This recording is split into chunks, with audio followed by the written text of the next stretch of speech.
Ay, tingnan nyo, ang ganda. Ayan. Ganda, no?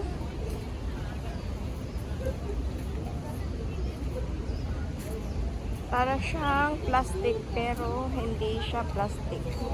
It's fresh na bulaklak. Ano? Ganda. Ang bango pa.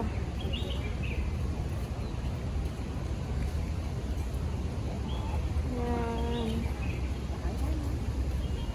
Kaya ganito sa Hong Kong, ang dami talagang tanawin na nakakamangha. Ano?